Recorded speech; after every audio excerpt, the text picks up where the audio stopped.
بسم الله الرحمن الرحيم. يا بني آدم قد أنزلنا عليكم لباسا يواري سوآتكم وريشا ولباس التقوى ذلك خير ذلك من آيات الله لعلهم يذكرون. يا بني آدم لا يفتننكم الشيطان كما أخرج أبويكم من الجنة ينزع عنهما لباسهما ليريهما سوآتهما إنه يراكم هو وقبيله من حيث لا ترونهم إنا جعلنا الشياطين أولياء للذين لا يؤمنون. صدق الله العظيم.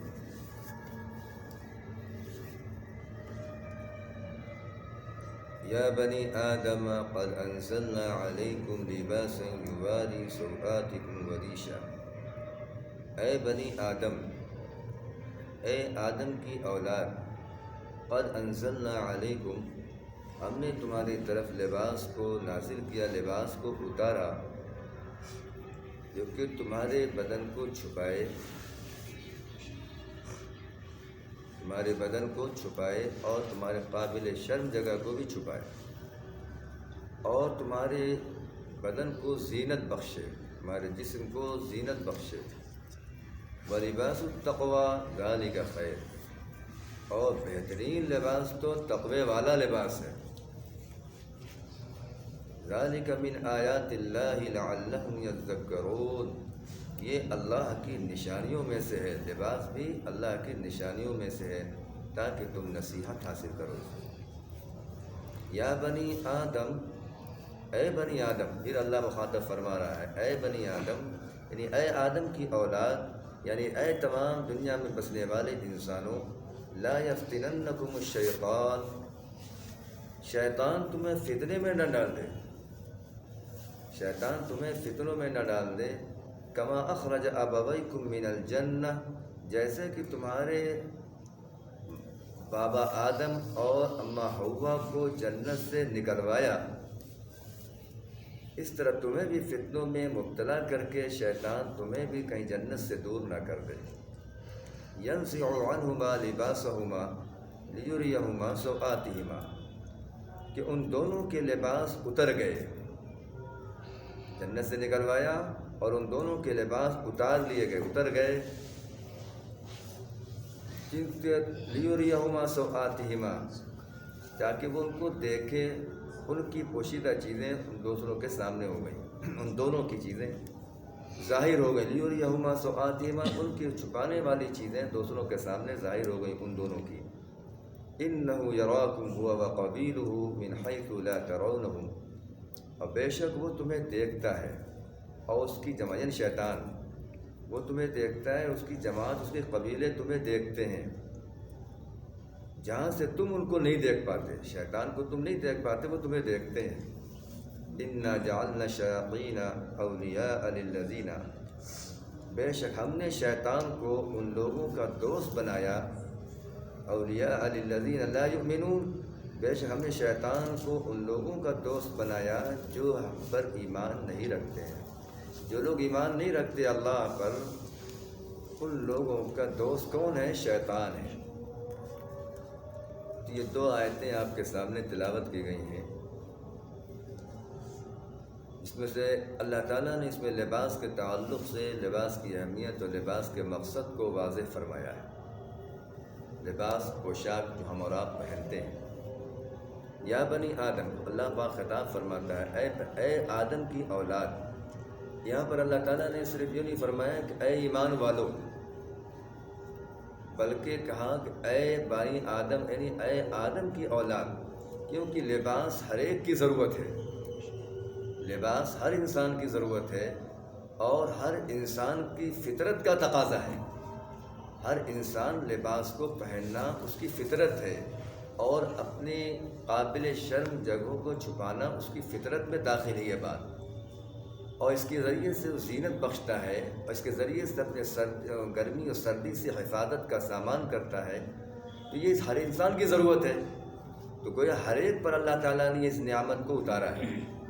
تو اللہ تعالیٰ نے یہاں پہ بنی آدم کا کے خطاب فرمایا اسی لیے کہ اے بنی آدم، ہم نے تم پر لباس کو نازل کیا، تمہارے لیے تم پر لباس کو اتارا ہم نے.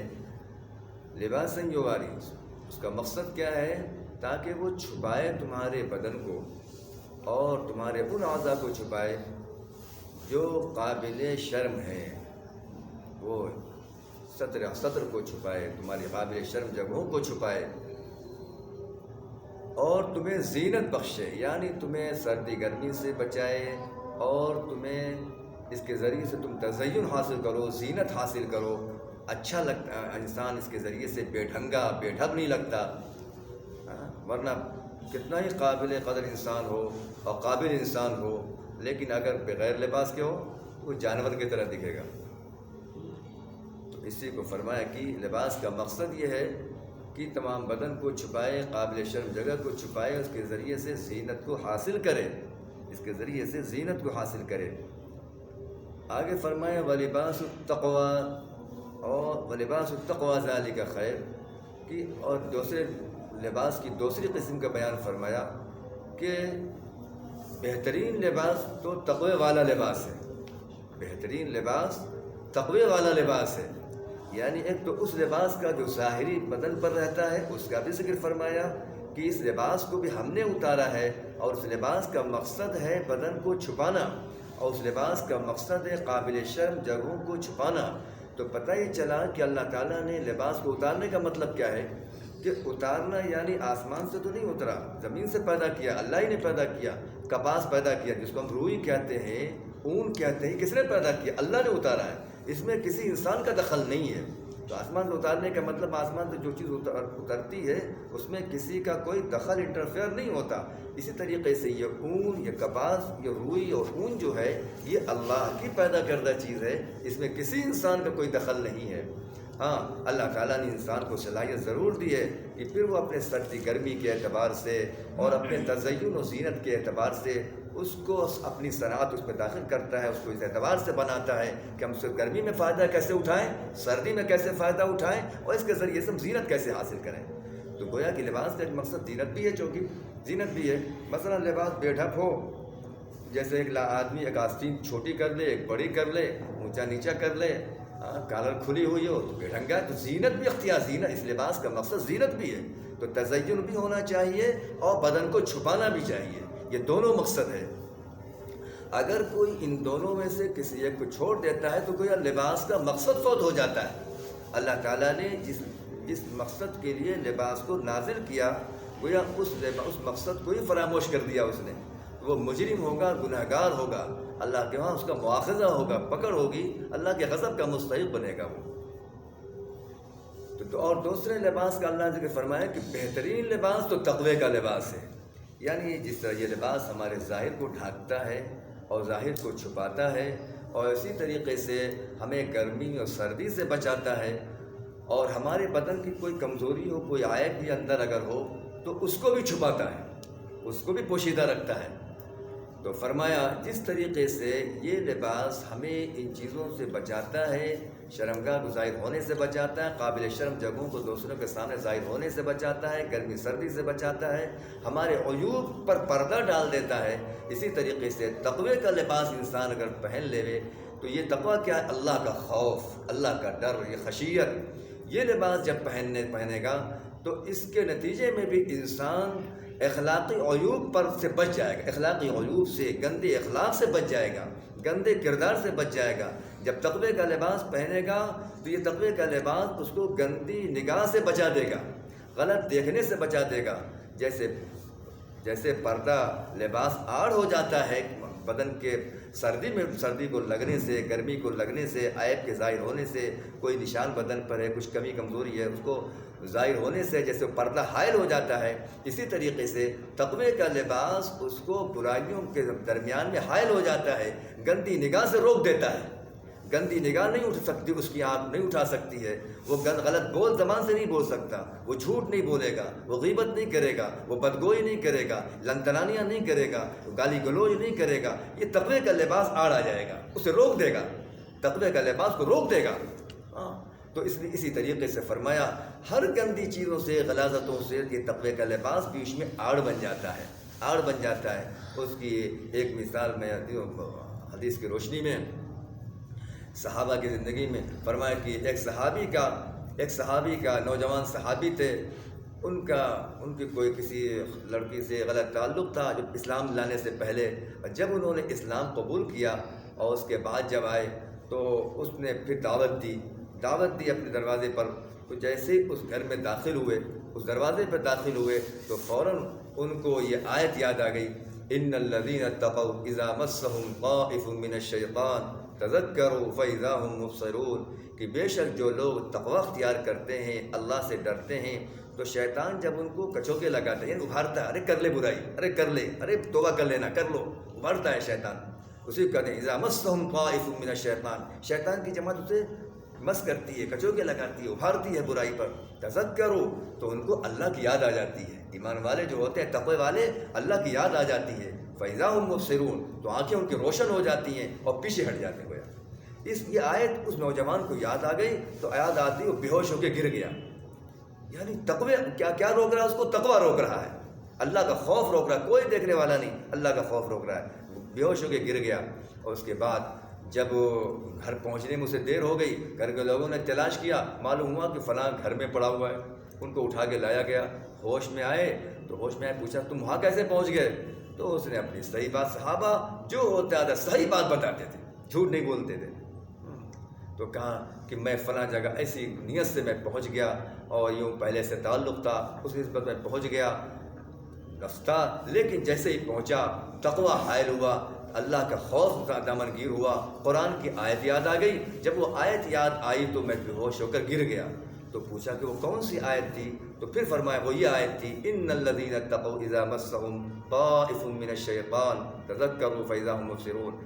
جب یہ آیت دوبارہ پڑھا تو پھر بے ہوش ہو گیا، بلکہ بے ہوش ہی نہیں ہوا بلکہ اس کا ہارٹ فیل ہو گیا، یعنی خوف دہشت سے اس کا دل پھٹ گیا اور وہیں اس کی موت ہو گئی۔ تو اسے کون سی چیز برائی سے روک رہی تھی؟ تقوی کا لباس روک رہا تھا۔ اس برائی کے درمیان اس کے درمیان کیا چیز تھی؟ تقوی کا لباس تھا۔ مثال کے ذریعے بات سمجھ میں آتی ہے۔ تو تقوی کا لباس، اسی لیے اللہ پاک نے فرمایا کہ بہترین لباس تو تقوی والا لباس ہے۔ ہاں، آدمی ظاہر کو بھی صحیح رکھنا ہے، لیکن ایسا نہیں کہ ظاہر تو ہمارا چوگا ہوگا، خوب اچھا ہو بڑا بہترین ہو، لوگوں کو ہم اٹریکٹ کرتے ہوں اور لوگوں پہ ہم جادو بیانی سے، اپنے لباس سے ہم دوسروں پر اثر لیتے ہوں، لیکن فرمایا کہ تقوی کا لباس ہمارے اوپر نہیں ہے، تو فرمایا لاحاصل و بیکار ہے۔ ہمیں اس کے ساتھ ساتھ تقوی کے لباس کو اپنے آپ کو ضابطاً کرنا چاہیے، اور جب تقوی کا لباس ہوگا تو اس کا ایک فائدہ یہاں پہ جو اللہ نے فرمایا، اسی کے بعد فوراً تقوی کے لباس کا ذکر کا یہ بھی مقصد ہے کہ جب تقوی کا لباس ہوگا تو اس کا ظاہری لباس بھی صحیح ہو جائے گا۔ ظاہری لباس کا جو مقصد ہے یواری سوآتکم، کہ وہ بدن کو چھپائے اور اس کی قابل شرم جگہ کو چھپائے۔ اب مرد کے لیے قابل شرم جگہ کیا ہے، بدن کو چھپانا کتنا ضروری ہے، اور عورت کے لیے کتنا چھپانا ضروری ہے، اس کی تفصیلات احادیث کے اندر ہے، احادیث کے اندر بھی ہے، قرآن میں بھی اس کے اشارے، سورہ نور میں اس کا تذکرہ ہے۔ تو بہرحال تو وہ چھپانا جو ہوگا، اس لباس کو چھپانا کہ مرد کو کیسے چھپانا ہے، عورت کو کتنا چھپانا ہے، تو جب تقوی کا لباس پہن لے گا، جب تقوی کا لباس ہوگا تو پھر اس کا ظاہری لباس صحیح ہو جائے گا، یعنی اس کا لباس ایسا ہوگا کہ جس میں اتنا باریک نہیں ہوگا جس سے بدن ظاہر ہو، اتنا اس کا لباس ٹائٹ نہیں ہوگا جس سے اس کی بدن کی بناوٹ ظاہر ہو، اتنا چھوٹا نہیں ہوگا جس سے بدن دکھائی دے، یا ایسا نہیں ہوگا جس میں فخر و غرور و گھمنڈ دکھائی دے۔ ایسا پہنو کہ بالکل ہم مجلس میں، اس پارٹی میں، شادی میں بالکل نمایاں دکھائی دے، ہمارے جیسا کوئی نہ ہو، لوگ دیکھ کر اش کرنے لگیں، تو یہ فخر و مباحات، فرمایا یہ چیز سے آدمی دور رہے گا اگر تقوی کا لباس ہوگا، تقوی کا لباس پہنے گا تو اس سے دور ہوگا۔ تقوی کا لباس ہوگا تو فرمایا کہ اس کی باہیں نہیں کھلی ہوں گی، اس کا گلا نہیں کھلا ہوگا، اس کے بال نہیں کھلے ہوں گے اگر تقوی کا لباس ہوگا۔ یا تقوی کا لباس ہوگا تو مرد عورتوں کا لباس نہیں پہنیں گے، عورتوں جیسا لباس نہیں پہنیں گی، عورتیں مردوں جیسا لباس نہیں پہنیں گی، مردوں کی طرح جینس اور شرٹ اور اس طرح کے لباس عورتیں اور لڑکیاں نہیں پہنیں گی۔ اگر تقوی کا لباس ہوگا تو اس کا ظاہری لباس بھی صحیح ہو جائے گا۔ اس تقوی والے لباس کا نتیجہ یہ ہوگا سب سے پہلے کہ اس کا ظاہری لباس بھی صحیح ہو جائے گا۔ اللہ تعالیٰ نے لباس کے ساتھ تقوی کے لباس کو جو جوڑا ہے اس طرف اشارہ ہے۔ آگے فرمایا ذَلِكَ مِنْ آیَاتِ اللَّهِ لَعَلَّهُمْ يَذَّكَّرُونَ، اور فرمایا کہ یہ اللہ پاک کی نشانیوں میں سے، یہ لباس اللہ کی نشانیوں میں سے ہے تاکہ لوگ اس سے نصیحت حاصل کریں، اس سے نصیحت حاصل کریں۔ آگے کی آیت میں اللہ فرماتا ہے یا بنی آدم لا یفتننکم الشیطان، اے آدم کی اولاد تمہیں شیطان فتنے میں نہ ڈال دے، فتنوں میں نہ ڈال دے، گناہوں میں، خواہشات نفس میں کہیں مبتلا نہ کر دے۔ کما اخرج ابویکم، جیسے کہ آدم حوا علیہ السلام کو اس نے سرزنش کیا اور ان کو بہکایا، اور جس کی وجہ سے انہوں نے اس درخت کو کھا لیا، اس دانے کو کھا لیا، جس کی وجہ سے وہ جنت سے نکال، کما اخرج ابویکم، یعنی اسی وجہ سے تمہارے آبا کو یعنی آدم علیہ السلام کو، اما حوا علیہ السلام کو جنت سے نکالا گیا۔ اور نکالنے کے نتیجے میں کیا ہوا، جب جنت سے نکالا گیا تو جنتی لباس اترنے لگا، جنتی لباس اترنے لگا، آدم علیہ السلام تو جنتی لباس اترنے لگا، ينزع عنہما لباسہما، یہ جنتی لباس اترنے لگا، اور تب ان کی جو قابل شرم جگہ تھی وہ جب دکھنے لگی تو پھر شرم آئی، کیونکہ انسان کی فطرت میں شرم رکھا ہے، اللہ نے فطرت میں شرم رکھا ہے، تو شرم آئی تو انہوں نے کیا کیا، جلدی جلدی پتوں کو لپیٹنا شروع کیا، پتوں سے لپیٹنا شروع کیا، گویا کہ جس انسان کے اندر شرم نہ ہو اور قابل شرم جگہوں کو نہ چھپائے وہ انسان، انسانیت ہی نکل گئی اس کے اندر سے، حیوان ہو گیا، وہ جانور ہو گیا، آوارہ جانور ہو گیا وہ، تو یہ انسان کی فطرت ہے۔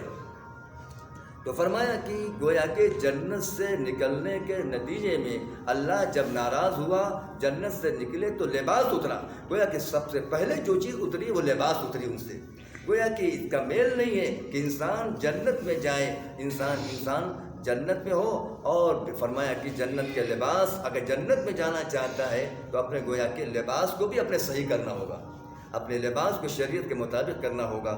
اور اس کے ساتھ ساتھ یہ بات بھی کہ شیطان کا یہ حملہ ہے، شیطان نے کہ انسان کو دنیا میں بھی شیطان نے سب سے پہلے اسی راستے سے حملہ کیا ہے کہ انسان کو ترقی کے نام پر اور اسمارٹنس کے نام پر اس نے بے پردہ کر دیا، بے حیا بنا دیا، قابل شرم جگہ کو کھولنے میں اس کو شرم نہیں معلوم ہوتی، باہیں کھلی ہیں اور گلے کھلے ہیں، بال کھلے ہیں، پیٹ کھلا ہوا ہے، بایاں، اور اسی طریقے سے ایسی جینس، ایسی پینٹ کہ بدن کا حصہ نمایاں ہو، شیطان نے اس طرح سے لگا دیا ہے، انسان کو بے شرم بنا دیا۔